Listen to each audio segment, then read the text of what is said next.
അസ്സലാമു അലൈക്കും. അൽഹംദുലില്ലാഹി റബ്ബിൽ ആലമീൻ വസ്സലാത്തു വസ്സലാമു അലാ റസൂലിഹിൽ അമീൻ വഅലാ ആലിഹി വസഹ്ബിഹി അജ്മഈൻ. റബ്ബി ഇശ്റഹ് ലി സദ്രി വയസ്സിർ ലി അംരി വഹ്ലുൽ ഉഖ്ദതം മിൻ ലിസാനി യഫ്ഖഹു ഖൗലി. അല്ലാഹു നമ്മുടെ ഇരുത്തം നാളെ മരണപ്പെട്ട് അവൻ്റെ മുന്നിലെത്തുമ്പോൾ നമുക്ക് അനുകൂലമായി വിധി പറയുന്ന നിമിഷങ്ങളിൽ എഴുതി ചേർക്കുമാറാകട്ടെ. ആമീൻ. നമ്മൾ സൂറ ഹശ്റാണ് പഠിച്ചുകൊണ്ടിരിക്കുന്നത്. 22 ആയത്തുകളാണ് ഇതുവരെ പഠിച്ചത്. ഇൻഷാ അല്ലാഹ് 2 ആയത്ത് കൂടിയാണ് ഈ സൂറത്തിലുള്ളത്. പിന്നെ ഈ സൂറത്തിൻ്റെ പ്രധാന വിഷയം അള്ളാഹുവിൻ്റെ നിയന്ത്രണമാണ്, അള്ളാഹിൻ്റെ കൺട്രോൾ. പിന്നെ അതുമായി ബന്ധപ്പെട്ട് കുറേ വിഷയങ്ങൾ സൂറത്ത് പറഞ്ഞു. കഴിഞ്ഞ ആയത്തിൽ നമ്മൾ പഠിച്ചമാതിരി തന്നെ കഴിഞ്ഞ ആയത്തും പിന്നെ ഇനി വരുന്ന 3 ആയത്തുകൾ എന്ന് വെച്ചാൽ സൂറത്തിൻ്റെ അവസാനത്തെ 3 ആയത്തുകൾ അള്ളാഹുവിനെ പരിചയപ്പെടുത്തിക്കൊണ്ടാണ് അവസാനിക്കുന്നത്. അപ്പം അതിനെക്കുറിച്ച് നമ്മൾ പറഞ്ഞിരുന്നു. എന്തുകൊണ്ടാണ് അള്ളാഹുവിൻ്റെ നാമങ്ങൾ 16 നാമങ്ങൾ പറഞ്ഞുകൊണ്ട് ഈ ആയത്ത് സൂറത്ത് അവസാനിക്കുന്നത് എന്നതിൻ്റെ കാരണം, ഒന്ന്, മൊത്തം ഈ സൂറത്തിൻ്റെ വിഷയം അതാണ്. 2, പിന്നെ കഴിഞ്ഞ അതിൻ്റെ തൊട്ട് മുന്നേ പറയുന്നത് സ്വയം വിചാരണ എന്നുള്ളതും പിന്നെ അള്ളാഹുവിനെ ഓർക്കുന്നതിനെ കുറിച്ചൊക്കെയാണ്. അപ്പോൾ അതുമായി ബന്ധപ്പെട്ട് കൂടിയാണ് ഈ ആയത്തുകൾ പറയുന്നത്. കഴിഞ്ഞ ആയത്തിൽ അസ്മാഉൽ ഹുസ്ന നമ്മൾ പഠിച്ചിരുന്നു. എന്ന് വെച്ചാൽ അള്ളാഹുവിൻ്റെ നാമങ്ങൾ, ഏറ്റവും പെർഫെക്റ്റ് ആയിട്ടുള്ള അള്ളാഹിൻ്റെ നാമങ്ങൾ. അതിൽ പിന്നെ 3 നാമങ്ങളാണ് കഴിഞ്ഞ ആയത്തിൽ നമ്മൾ പഠിച്ചത്. അത് അറിവിൻ്റെയും കാരുണ്യത്തിൻ്റെയും തലമാണ്. എന്തൊക്കെയായിരുന്നു? അൽ അലീമും അർ റഹ്മാനും അർ റഹീം എന്നുള്ള 3 നാമങ്ങളാണ് നമ്മൾ പഠിച്ചത്. പിന്നെ ഈ ആയത്തിൽ 23-ാമത്തെ ആയത്തിൽ അധികാരത്തിൻ്റെയും നിയന്ത്രണത്തിൻ്റെയും തലമാണ്. ഞാൻ കഴിഞ്ഞ ക്ലാസ്സിൽ പറഞ്ഞ പോലെ ഈ ആയത്തുകളിൽ അള്ളാഹിൻ്റെ പേരുകൾ പറയുന്ന ഓർഡർ വളരെ പ്രധാനമാണ്. എന്ന് മാത്രമല്ല ആ ഓർഡറിൽ വല്ലാത്ത സൗന്ദര്യമുണ്ട്. ഖുർആൻ തന്നെ അമാനുഷികമാണ് എന്നതിൻ്റെ ഒരു തെളിവ് കൂടിയാണ് യഥാർത്ഥത്തിൽ ആ ഓർഡർ. അപ്പോൾ അതിൻ്റെ ഭാഗമായിട്ട് നമ്മൾ കഴിഞ്ഞ ക്ലാസ്സിൽ പറഞ്ഞിരുന്നു അറിവിൻ്റെ കൂടെ എന്തുകൊണ്ടാണ് കാരുണ്യം പറയുന്നത് എന്ന് നമ്മൾ പറഞ്ഞിരുന്നു.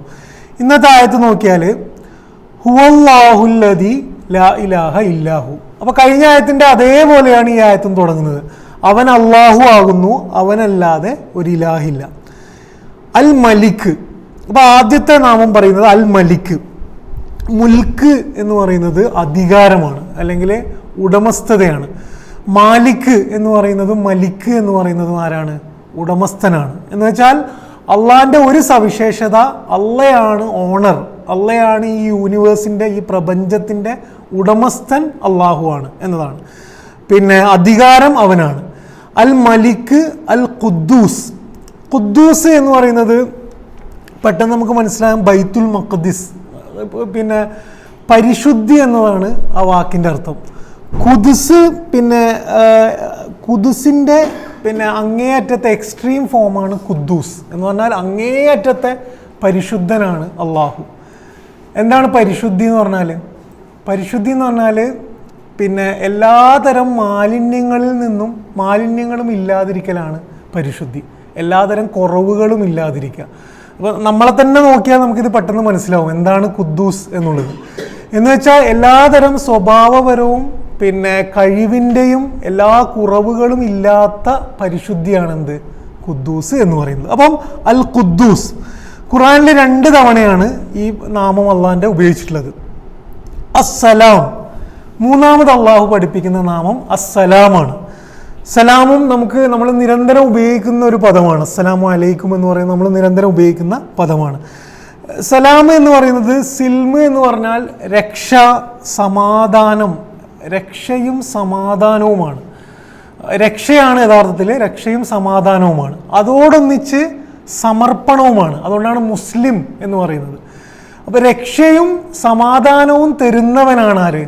അസ്സലാം എന്ന് പറയുന്നത്. പക്ഷെ അസ്സലാം എന്ന് പറയുന്നത് രക്ഷ എന്നതാണ് ആ വാക്കിൻ്റെ അർത്ഥം. എന്ന് വെച്ചാൽ സുന്ദരനായവൻ എന്നല്ല പറയുന്നത്, സൗന്ദര്യം തന്നെ ഒരാളാണ് എന്ന് പറയുന്ന പോലെയാണ്. രക്ഷ തരുന്നവൻ എന്നതല്ല ഇവിടെ പറയുന്നത്, രക്ഷ തന്നെ അള്ളാഹുവാണ് എന്നാണ് അള്ളാഹു പറയുന്നത്, അസ്സലാം. അപ്പം ആ മുസ്ലിം ആരാണ്? അപ്പം മുസ്ലിം ആരാണ് എന്ന് വെച്ച് കഴിഞ്ഞാൽ സമാധാനത്തിനും രക്ഷയ്ക്കും വേണ്ടി അള്ളാഹിൻ്റെ മുന്നിലെല്ലാം സമർപ്പിക്കുന്നവനാണ് മുസ്ലിം. ഇസ്ലാം അതിൻ്റെ പാതയാണ്. അപ്പോൾ അസ്സലാം മൂന്നാമത് അള്ളാഹു പഠിപ്പിക്കുന്ന നാമം അസ്സലാം. അൽ മുഅ്മിൻ നാലാമത് അള്ളാഹു പഠിപ്പിക്കുന്നത് അൽ മുഅ്മിൻ. ഈ അസ്സലാം എന്നുള്ള അള്ളാഹിൻ്റെ പദവും ഖുർആനിൽ ഒരൊറ്റ തവണയെ ഉപയോഗിച്ചിട്ടുള്ളൂ. അൽ മുഅ്മിൻ എന്ന് പറയുന്നത് നമ്മൾ സാധാരണ കേൾക്കുന്നത് മനുഷ്യന് ഉപയോഗിച്ചുകൊണ്ടാണ് അൽ മുഅ്മിൻ. പക്ഷെ ഇവിടെ അമ്ന് എന്ന് പറയുന്നത് ഭയത്തിൻ്റെ ഓപ്പോസിറ്റാണ് അമ്ന്. എന്ന് വെച്ചാൽ ഭയം മുക്തമായ അവസ്ഥയാണ്, ഫിയർ ഇല്ലാത്ത അവസ്ഥയാണ് എന്ത്, ഭയം ഇല്ലാത്ത അവസ്ഥയാണ് അമ്ന്.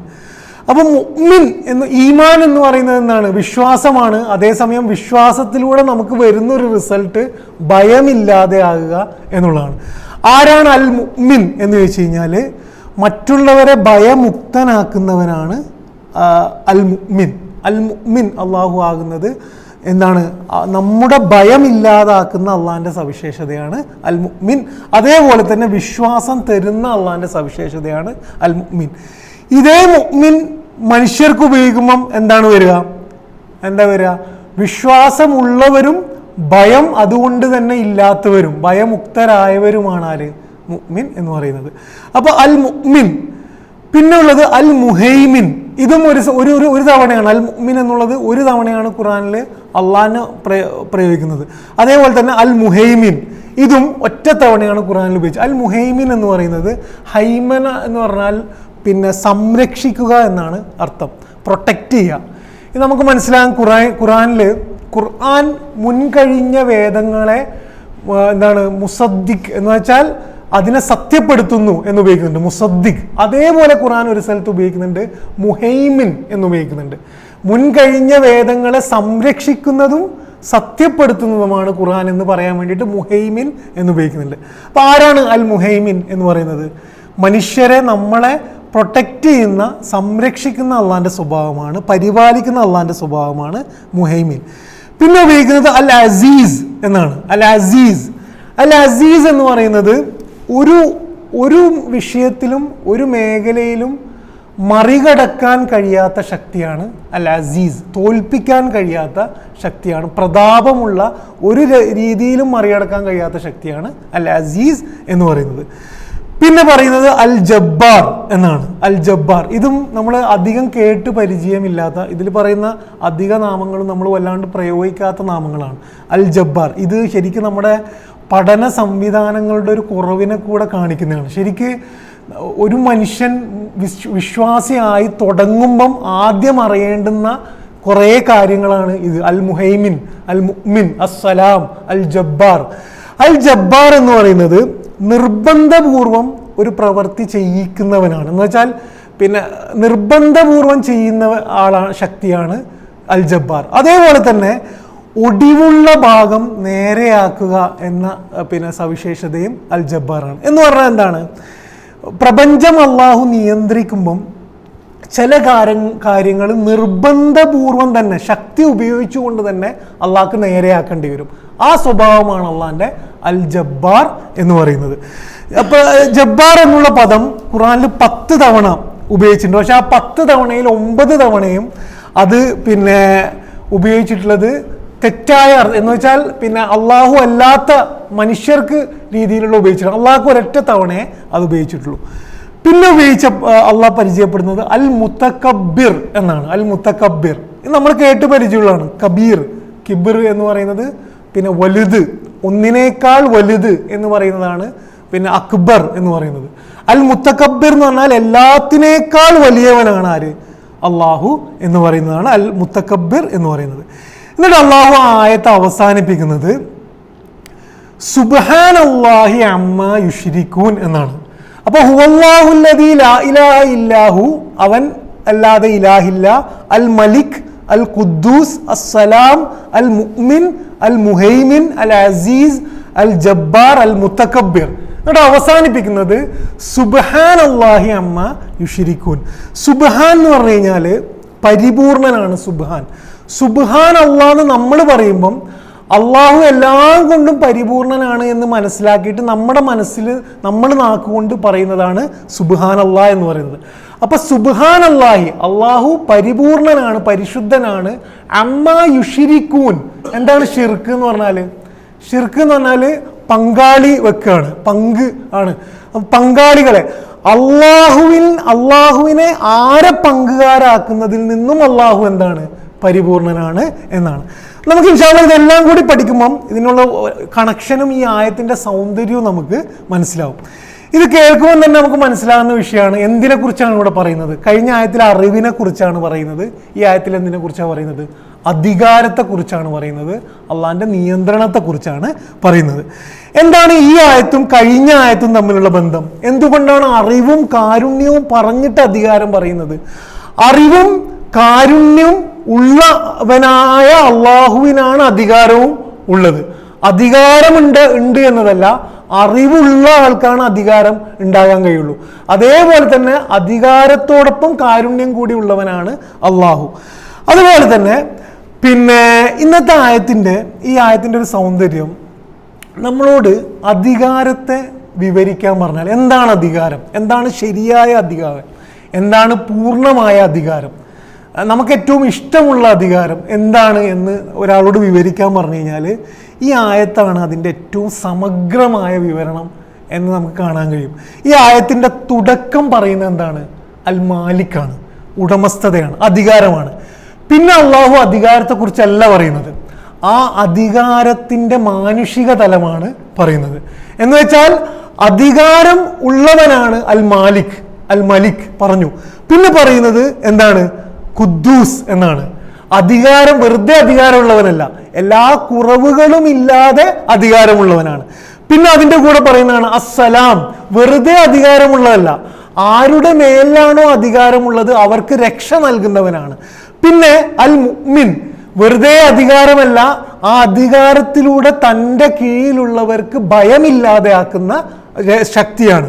അതേപോലെ മുഹൈമിനുമാണ്, അത് സംരക്ഷിക്കുന്നവനാണ്. എന്നിട്ട് ആയത്ത് അവസാനിക്കുന്നത് എന്ത് പറഞ്ഞിട്ടാണ്? വീണ്ടും അധികാരം പറഞ്ഞിട്ടാണ്. എന്തൊക്കെയാണ് പറയുന്നത്? അൽ അസീസ്, അസീസ് ആർക്കും മറികടക്കാൻ കഴിയാത്ത ശക്തി. അൽ ജബ്ബാർ, ശക്തി ഉപയോഗിച്ചുകൊണ്ട് ഒരു കാര്യം നടപ്പിലാക്കുന്ന ശക്തി. അൽ മുത്തക്കബ്ബിർ, എല്ലാത്തിനും വലിയവൻ. എന്ന് വെച്ചാൽ ഈ ഓർഡർ ഇങ്ങനെ തന്നെ പറയുന്നത് തന്നെ ഖുർആന്റെ ഒരു സൗന്ദര്യമാണ് എന്നാണ് അത് വായിക്കുമ്പോൾ നമുക്ക് മനസ്സിലാകാം. ഇതെങ്ങനെയും പറയാമായിരുന്നു. ഒന്ന്, അധികാരം മാത്രം പറഞ്ഞു തീർക്കാമായിരുന്നു. രണ്ട്, അധികാരത്തിന്റെ നാമങ്ങളൊക്കെ ഒരുമിച്ച് പറഞ്ഞിട്ട് പിന്നെ സലാമും മുഅ്മിനും പറയാമായിരുന്നു. പക്ഷെ അള്ളാഹു അങ്ങനെയല്ല ചെയ്യുന്നത്. മലിക് എന്നുള്ള ആ പ്രധാന നാമം മുന്നിൽ വെച്ചിട്ട് പിന്നെ മനുഷ്യന്റെ മാനവിക തലം, മനുഷ്യന്റെ മാനുഷികമായ തലങ്ങളൊക്കെ പറഞ്ഞിട്ട് വീണ്ടും അധികാരത്തെ പറയുന്നു എന്നുള്ളത് ഖുർആന്റെ സൗന്ദര്യങ്ങളിൽ ഒന്നാണ്. ഇത് യഥാർത്ഥത്തിൽ നിങ്ങൾ ഖുർആനിൽ മുന്നേ നമ്മളൊരു ക്ലാസ്സിൽ പറഞ്ഞിരുന്നു. ഖുർആൻ അള്ളാഹിനെ പരിചയപ്പെടുത്തുമ്പം അള്ളാഹിൻ്റെ രണ്ട് കാര്യങ്ങളാണ് നിരന്തരം പരിചയപ്പെടുന്നത്. ഈ രണ്ട് കാര്യങ്ങളും എക്സ്ട്രീം ഓപ്പോസിറ്റ് ആയിട്ടാണ് നമുക്ക് തോന്നുക. ഒന്ന് അള്ളാഹുവിൻ്റെ ബന്ധമാണ്, രണ്ട് അള്ളാഹുവിൻ്റെ ബന്ധമില്ലായ്മയാണ്. അള്ളാഹിൻ്റെ ബന്ധമില്ലായ്മ എന്താണെന്ന് വെച്ച് കഴിഞ്ഞാൽ അള്ളാഹിനെ പോലെ ആർക്കും ആകാൻ കഴിയില്ല. വലം യകുല്ലഹു കുഫുവൻ അഹദ്, ഇത് ഇസ്ലാം പറഞ്ഞുകൊണ്ടേയിരിക്കും. അതേസമയം തന്നെ ഇസ്ലാം പറയും അള്ളാഹു നിന്റെ കണ്ടനാടിയേക്കാൾ അടുത്തവനാണ്. ഇത് എക്സ്ട്രീം ഓപ്പോസിറ്റ് ആയിട്ടുള്ള ഒരു കാര്യമാണ്. ഈ രണ്ടിനെയും ഒരുമിച്ച് മനസ്സിലാക്കാൻ പറ്റാത്തതാണ് പലപ്പോഴും നമുക്ക് ഇസ്ലാമിന്റെ സൗന്ദര്യം നമുക്ക് മനസ്സിലാകാത്തത്. അള്ളാഹു ഭയങ്കര അടുത്തവനാണ്, ഭയങ്കര സ്നേഹമുള്ളവനാണെന്ന് വെറുതെ പറയുമ്പം അതിന് ഭയങ്കര രസം തോന്നും. അള്ളാഹുവിന് ഒരു അടുപ്പവുമില്ല എന്ന് പറഞ്ഞുകൊണ്ടേയിരിക്കുന്നു ഇത് പറയാതെ എന്നുള്ളതാണ് നമ്മുടെ പ്രശ്നം. അപ്പം ഖുർആന്റെ അടിസ്ഥാനം ഇതിൽ ബന്ധമില്ലായ്മ എന്താണ്? ബന്ധമില്ലായ്മയാണ് അൽ മലിക്, അൽ ജബ്ബാർ, അൽ അസീസ്, അൽ മുത്തക്കബ്ബിർ. ഇതൊക്കെ അള്ളാഹുവിന്റെ ബന്ധമില്ലായ്മയെ കാണിക്കുന്നതാണ്. അതേസമയം അള്ളാഹുവിന്റെ ബന്ധം എന്താണ്?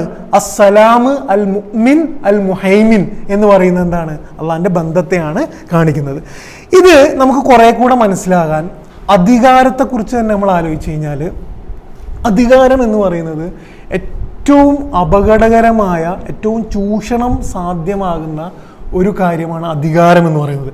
നമ്മളെല്ലാവരും മനുഷ്യർ സമന്മാരായിരിക്കെ ഒരാൾക്ക് ഏതെങ്കിലും തലത്തിൽ എന്ന് വെച്ചാൽ വലിയൊരു രാഷ്ട്രത്തിൻ്റെ അധികാരമൊന്നും വേണ്ട, ഒരു വീടിൻ്റെ അധികാരം, ഒരു കമ്പനിയിലെ മാനേജറിയൽ പൊസിഷൻ, അല്ലെങ്കിൽ കുറച്ച് ആൾക്കാർ നമ്മളെ കീഴിലാകുക, അധികാരമുള്ള അവസ്ഥയിലാണ് യഥാർത്ഥത്തിൽ അയാളുടെ ശരിക്കുള്ള രൂപം, അയാളുടെ മനുഷ്യത്വം നമുക്ക് മനസ്സിലാകുക. അധികാരം ഭയങ്കര അപകടകരമായിട്ടുള്ള കാര്യമാണ്. എഡ്മണ്ട് ബുർക്കെ എന്ന് പറഞ്ഞിട്ട് ഒരു ഐറിഷ് ചിന്തകനുണ്ട്. അദ്ദേഹം ബ്രിട്ടീഷ് കോളനിവൽക്കരണത്തിൻ്റെ സമയത്ത് അദ്ദേഹം പറഞ്ഞൊരു കോട്ടാണ്, the more the power the greater the abuse എന്നുള്ളത്. എത്ര ഒരാൾക്ക് അധികാരം പവർ കൂടുന്നോ അത്രയും അതിൻ്റെ ദുരുപയോഗം കൂടിക്കൊണ്ടേയിരിക്കും. എത്ര അയാൾക്ക് അധികാരം കൂടിക്കൊണ്ടിരിക്കുന്നോ അത്രയും അതിൻ്റെ ഉപയോഗം കൂടിക്കൊണ്ടേയിരിക്കും. തോമസ് ജെഫേഴ്സൺ പറയുന്നത് നമുക്കറിയാം, അമേരിക്കൻ്റെ പ്രസിഡന്റ്. അദ്ദേഹം പറയുന്നത്, ഞാനിത് പിന്നെ കുറേ കോട്ടുകൾ നിങ്ങൾക്ക് കാണാൻ പറ്റും, നമ്മളെ വിഷയവുമായി ബന്ധപ്പെട്ടിട്ടുള്ള 3 കോട്ടുകൾ മാത്രം പറയാം പെട്ടെന്ന് ഈ ആയത്തിൻ്റെ സൗന്ദര്യം മനസ്സിലാക്കാൻ വേണ്ടി. ചരിത്രം സാക്ഷിയാണ് എന്ന് വെച്ചാൽ ചരിത്രത്തിലെ എല്ലാ അധികാര സ്ഥാനങ്ങളും സാക്ഷിയാണ്.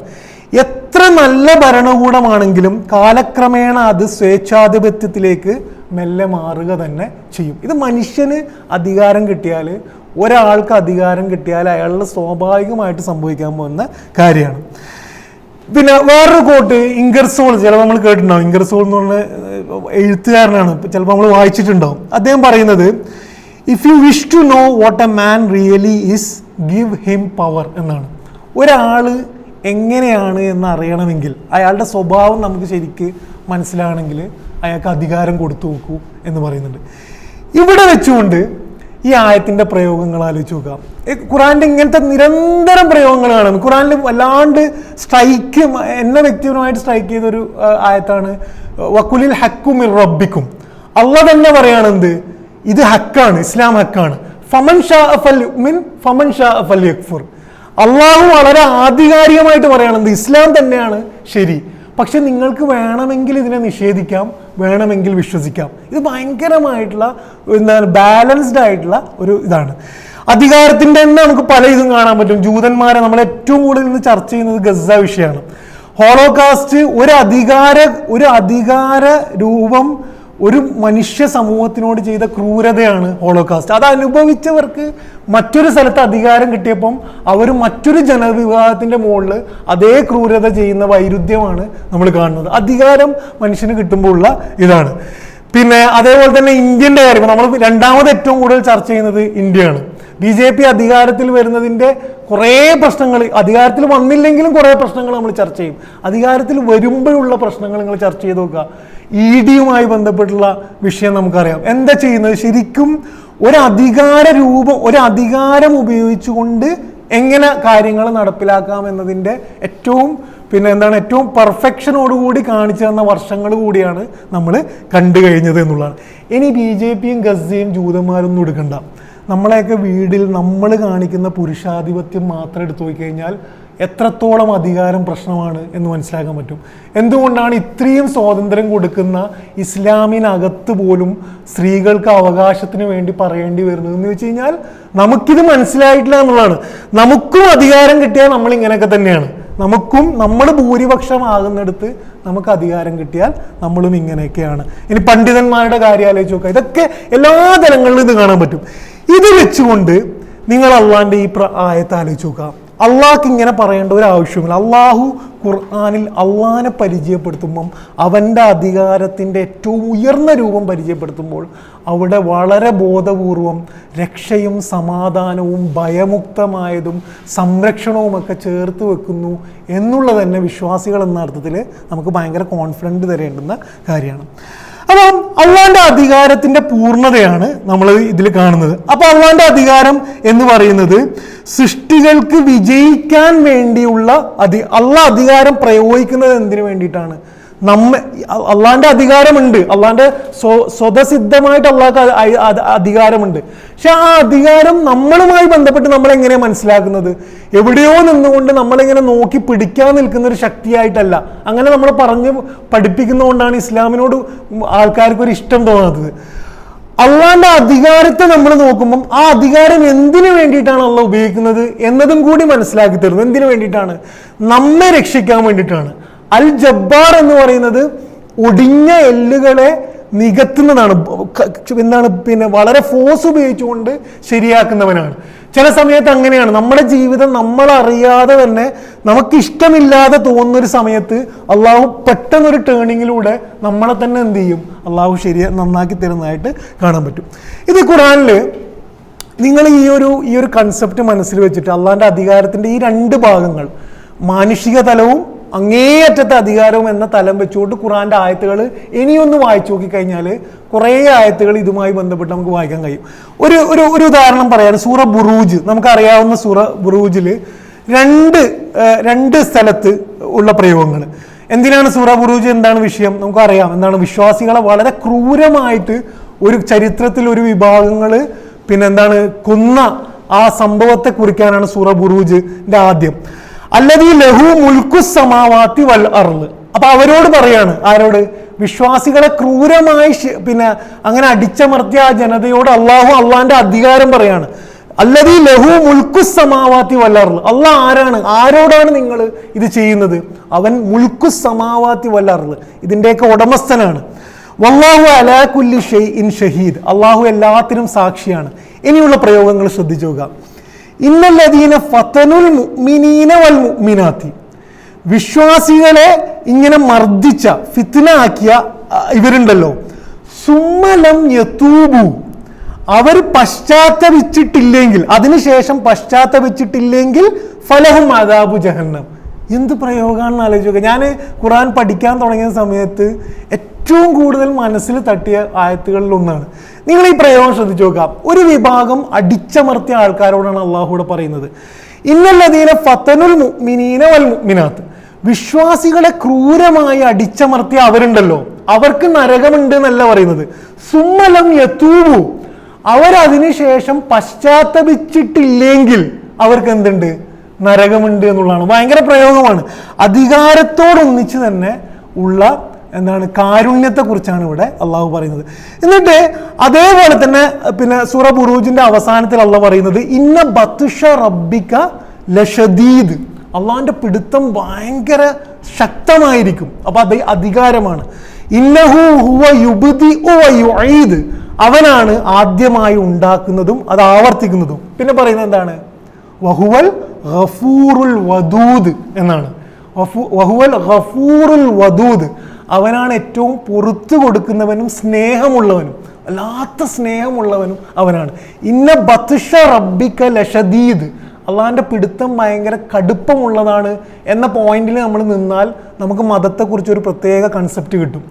അതിനുശേഷം ഇതുകൂടെ ചേർത്ത് വായിക്കുമ്പോൾ വഹുവൽ ഗഫൂറുൽ വദൂദ്, അവൻ അങ്ങേയറ്റം സ്നേഹമുള്ളവനാണ് എന്നും കൂടി ചേർത്ത് വായിക്കുമ്പം നമുക്ക് കിട്ടുന്ന ഒരു സാധനമാണ് ഇസ്ലാം എന്ന് പറയുന്നത്.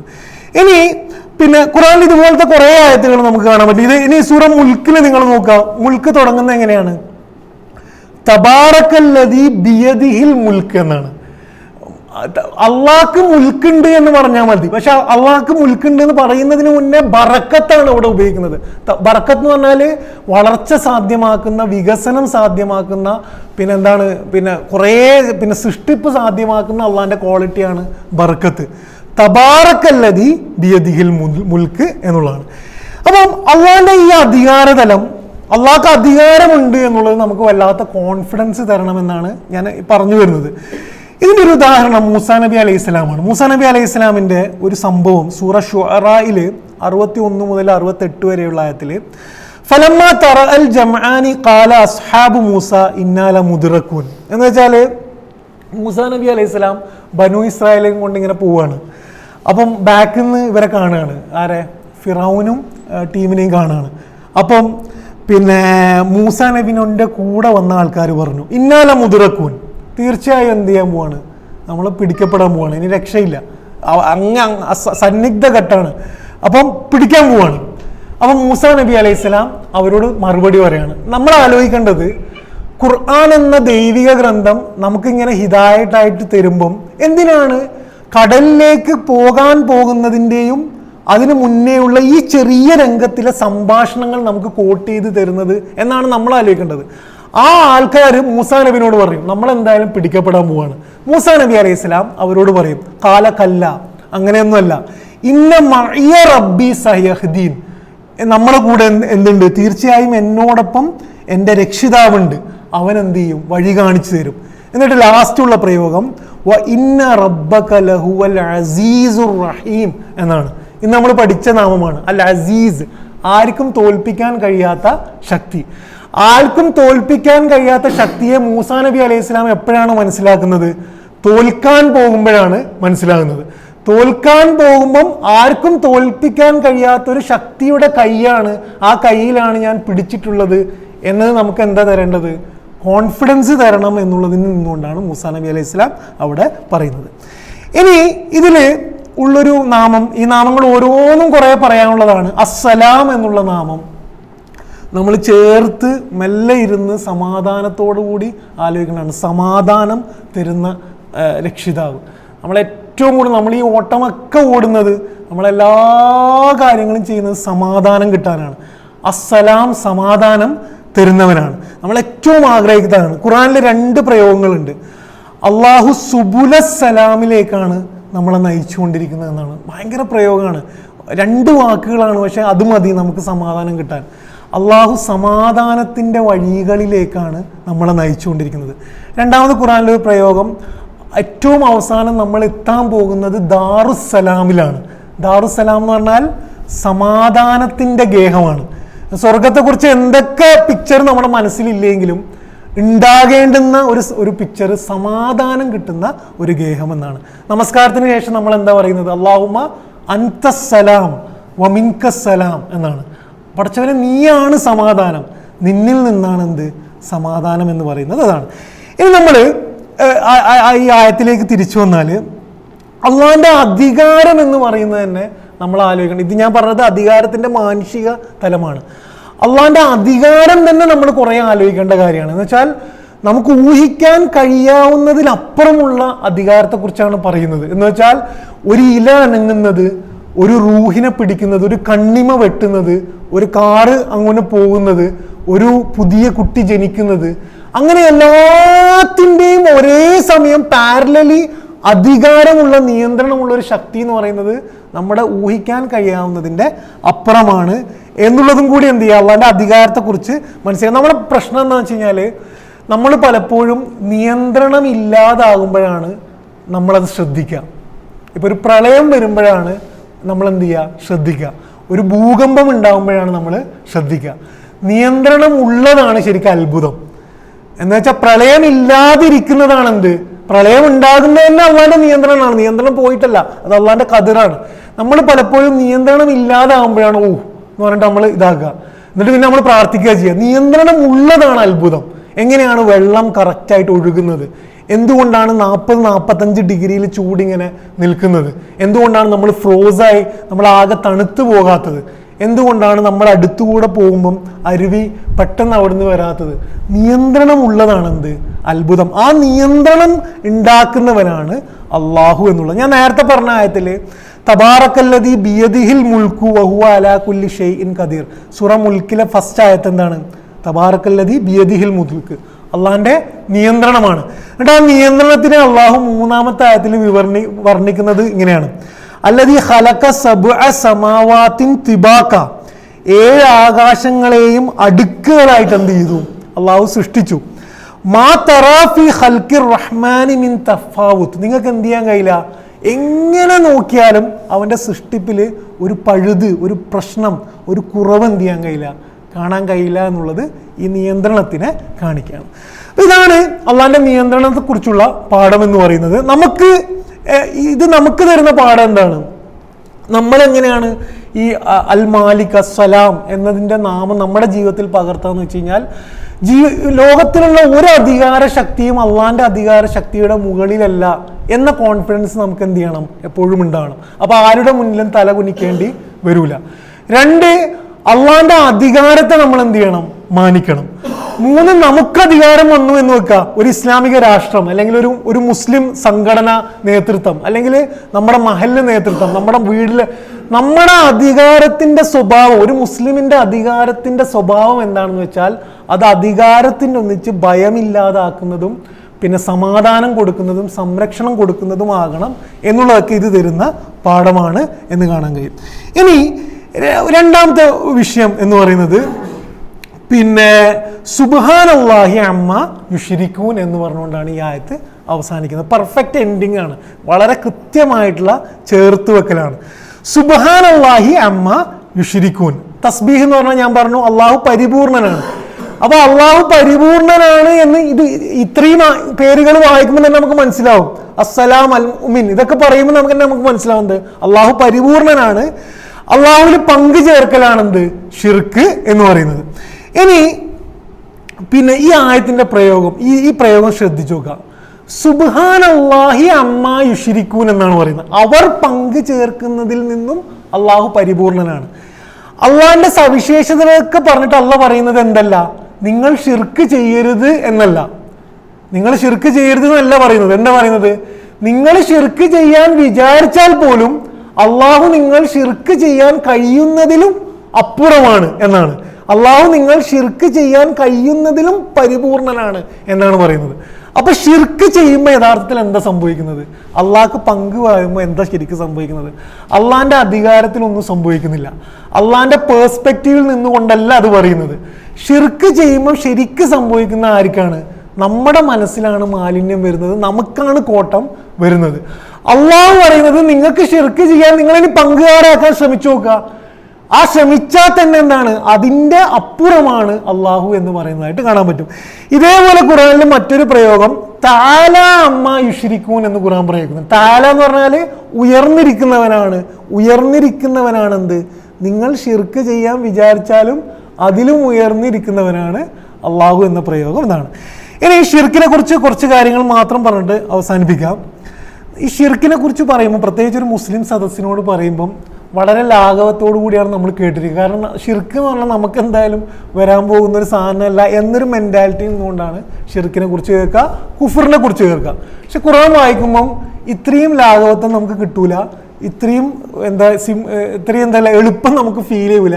കാരണം നമ്മളോട് എവിടെയോ അള്ളാഹു ഇത് പറയുന്നതായിട്ട് നമുക്ക് മനസ്സിലാവും. നമ്മുടെ ഒരു പ്രശ്നം, നമ്മൾ ആരാധനാപരമായ ഷിർക്കിനെ മാത്രമാണ് ആലോചിക്കുന്നത്. ആരാധനാപരം എന്ന് വെച്ചാൽ ഒരു വിഗ്രഹത്തിനെടുത്ത് പൂജിക്കുക, അല്ലെങ്കിൽ വേറെ ഏതോ ദൈവത്തെ വിളിച്ച് പ്രാർത്ഥിക്കുക, ഇതിനെക്കുറിച്ചാണ് നമ്മൾ ആലോചിക്കുന്നത്. ഈ ആയത്ത് പഠിക്കുമ്പോൾ നമുക്ക് മനസ്സിലാവും അള്ളാഹ് ഏത് ഷിർക്കിനെ കുറിച്ചാണ് പറയുന്നത്, എന്തിൽ പങ്കാളിയാക്കുന്നതിനെ കുറിച്ചാണ് പറയുന്നത്. ആദ്യത്തെ ആയത്തിൽ എന്താ പറഞ്ഞത്? അള്ളാഹു അൽ അലീമാണ്, എല്ലാം അറിയുന്നവനാണ്. അപ്പൊ അതിൽ പങ്കാളിയാക്കാൻ പറ്റില്ല എന്ന് പറഞ്ഞാൽ എന്താണ്? അറിവിന്റെ കാര്യത്തിൽ അള്ളാഹിനേക്കാൾ ഒരാൾക്ക് അറിവുണ്ട് എന്ന് നമുക്ക് കരുതാൻ കഴിയില്ല. അറിവിന്റെ വിഷയത്തിൽ നമുക്ക് തൗഹീദ് ഉണ്ടാവണം. പിന്നെ അള്ളാഹു എന്താ പഠിപ്പിച്ചത്? അർ റഹ്മാൻ അർ റഹീം, കാരുണ്യമാണ് പഠിപ്പിച്ചത്. കാരുണ്യത്തിന് നമുക്ക് അള്ളാഹുവിന്റെ അടുത്തല്ലാതെ വേറൊരാളുടെ അടുത്ത് കിട്ടുമെന്ന് ചിന്തിക്കാൻ അത് ഷിർക്കാണ്. ഇനി നിങ്ങൾ ഈ ആയത്തിൽ എന്താ പഠിപ്പിക്കുന്നത്? അസ്സലാം അള്ളാഹുവാണ്, സമാധാനം അള്ളാഹുവിൽ നിന്നും മാത്രമാണ്, അധികാരം അവന് മാത്രമാണ്. അതിലൊക്കെ എവിടെ നമ്മൾ പങ്കാളിയാക്കുന്നോ അതൊക്കെ എന്താണ്? ഷിർക്കിന്റെ ഭാഗമായിട്ട് വരും. അതുകൊണ്ടാണ് ഫിഖ്ഹില് പിന്നെ ഷിർക്കൽ അക്ബറും അസ്ഗറും പഠിപ്പിക്കുക. എന്ന് വെച്ചാൽ ഷിർക്കൽ വലിയ ഷിർക്ക് എന്ന് പറയുന്നതാണ് നമ്മൾ പറയുന്ന സാധനം. എന്ത്? ഇസ്ലാമിൽ നിന്ന് തന്നെ പുറത്തു പോകുന്ന ഷിർക്ക് ഏതാണ്? പിന്നെ വിഗ്രഹങ്ങളെ അല്ലെങ്കിൽ മറ്റൊരു ദൈവത്തെ വിളിക്കുന്നത്. പക്ഷെ ചെറിയ ഷിർക്കുണ്ട്, ഹിഡൻ ആയിട്ടുള്ള, നമുക്ക് ഫീൽ ചെയ്യാത്ത ഷിർക്ക്. ആ ഷിർക്ക് നമ്മളിലും വരാവുന്നതാണ് എന്നുള്ളത്. അതുകൊണ്ടാണ് ഒരു ഹദീസിലെ പ്രവാചകൻ സല്ലല്ലാഹു അലൈഹി വസല്ലം പറയുന്നത്, ഞാൻ നിങ്ങളിൽ നിന്ന് ഭയപ്പെടുന്നത് മറഞ്ഞിരിക്കുന്ന ഷിർക്കാണ് എന്നുള്ളതാണ്. അതിൽ അദ്ദേഹം ഒരു ഉദാഹരണം പറയുന്നത് റിയാ ആണ്. റിയാ എന്താണ്? റിയാ ഷോ ഓഫ് ആണ്. എന്താണ് ഷോ ഓഫിന്റെ, എങ്ങനെയാണ് ഷോ ഓഫ് ഷിർക്കാകുക? എന്തുകൊണ്ടാണ്? പ്രതിഫലം പ്രതീക്ഷിക്കേണ്ടത് ആരുടെ അടുത്താണ്? അള്ളാഹിന്റെ അവകാശമാണത്, അള്ളാഹിന്റെ സവിശേഷം. അള്ളാഹ്ക്ക് മാത്രമേ, അള്ളാഹിന്റെ അടുത്ത് മാത്രമേ നമ്മളത് പ്രതീക്ഷിക്കാൻ പാടുള്ളൂ. നമ്മൾ വേറെ ഒരാളുടെ അടുത്ത് പ്രതീക്ഷിക്കുകയാണ്, നമ്മൾ കാണിക്കുകയാണ്, നമസ്കരിക്കുക. അതുകൊണ്ടല്ല എന്താണ് നമസ്കരിക്കുന്നവർക്ക് നാശം എന്ന് പറയുന്നത്? എന്തുകൊണ്ടാണ്? നമസ്കരിക്കുമ്പോൾ എങ്ങനെ നാശം സംഭവിക്കുക? അള്ളാഹിന്റെ അധികാരത്തിൽ നമ്മൾ എന്ത് ചെയ്യാണ്? ഒരു പങ്കുകാരാക്കുന്നത് അതുകൊണ്ടാണ് എന്നുള്ളതാണ്. ഖുർആനിൽ സ്നേഹത്തിന്റെ ഷിർക്ക് പറയുന്നുണ്ട്, സ്നേഹത്തിന്റെ തൗഹീദ്. വമിനൻ നാസി മൻ യത്തഖിദു മിൻ ദൂനില്ലാഹി അൻദാദൻ യുഹിബ്ബൂനഹും കഹുബ്ബില്ലാഹ്. അവരിൽ ചില ആൾക്കാർ എന്ത് ചെയ്യുന്നു? അള്ളാഹ്ക്ക് പങ്കാളികളെ വെച്ചുകൊണ്ട് അള്ളാഹിനെ സ്നേഹിക്കുന്നത് പോലെ അവരെയും സ്നേഹിക്കുന്നു. യുഹിബ്ബൂനഹും കഹുബ്ബില്ലാഹ്. എന്നിട്ട് അള്ളാഹ് പറയാണ്, വിശ്വാസികൾ സ്നേഹത്തിന്റെ ഹുബ്ബ് എന്ന് പറഞ്ഞു കഴിഞ്ഞാൽ വല്ലദീന ആമനു അഷദ്ദു ഹുബ്ബൻ ലില്ലാഹ് എന്നാണ്. സ്നേഹത്തിന്റെ തൗഹീദ് എന്താണെന്ന് വെച്ചാൽ എല്ലാരേക്കാൾ അള്ളാഹുവിനെ സ്നേഹിക്കുമ്പോൾ മാത്രമേ എന്ത് ചെയ്യാൻ പറ്റുള്ളൂ? അവിടെ സ്നേഹത്തിന്റെ തൗഹീദ് ആവുള്ളൂ. മറ്റതെന്താണ്? അപ്പൊ ഏതൊക്കെ മേഖലയിൽ നമുക്ക് ഷിർക്ക് സംഭവിക്കും എന്നുള്ളതാണ് അള്ളാഹുവിടെ പറയുന്നത് എന്ന് കാണാൻ പറ്റും. ഇനി ഖുർആനില് പിന്നെ ഈ കപ്പലിന്റെ ഉദാഹരണം എന്ന് വെച്ചാൽ, കടലിൽ കപ്പൽ ഇങ്ങനെ പോയിട്ട് കപ്പലിൽ പോകുമ്പം പ്രതിസന്ധി വരുമ്പം അള്ളാഹിനെ വിളിക്കുന്നതിനെ കുറിച്ച് പറയുന്നുണ്ട്. ആ പറയുന്നത് വിശ്വാസികളെ കുറിച്ചാണ്. എന്ന് വെച്ചാൽ ഫഇദാ റകിബു ഫിൽ ഫുൽകി ദഅവുല്ലാഹ മുഖ്ലിസീന ലഹുദ്ദീൻ.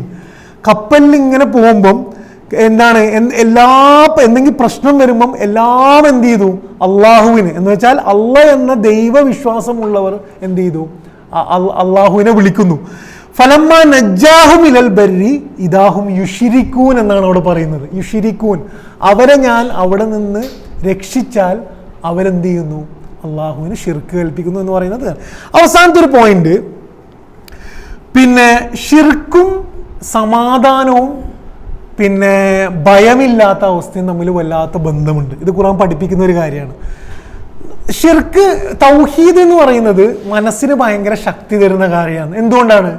ഒരൊറ്റ ആളെടുത്തേ നമ്മൾ വണങ്ങേണ്ടതുള്ളൂ, ഒരൊറ്റ ആളെ നമ്മൾ അനുസരിക്കേണ്ടതുള്ളൂ, ഒരൊറ്റ പോയിന്റിലാണ് നമ്മൾ ഉറച്ചു നിൽക്കുന്നത്.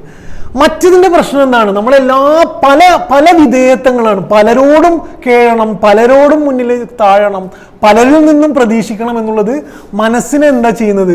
വീക്കാ ചെയ്യുന്നത്. തൗഹീദ് നമ്മളെ ശക്തമാക്കും, ഷിർക്ക് നമ്മൾ എന്ത് ചെയ്യും? ശിഥിലമാക്കും. ഇത് പഠിപ്പിക്കുന്ന ഖുർആനിലൊരു ആയത്താണ്, സുന്ദരമായി ഖുർആനിൽ പഠിപ്പിക്കുന്ന ഒരു ആയത്താണ്. സൂറ സുമറിലെ 29-ാമത്തെ ആയത്ത്. അള്ളാഹു ഒരു ഉദാഹരണം പറയാണ്. ലറബല്ലാഹു മസലൻ, അള്ളാഹു ഒരു ഉദാഹരണം പറയാം, ഒരു ഉപമ പറയാണ്.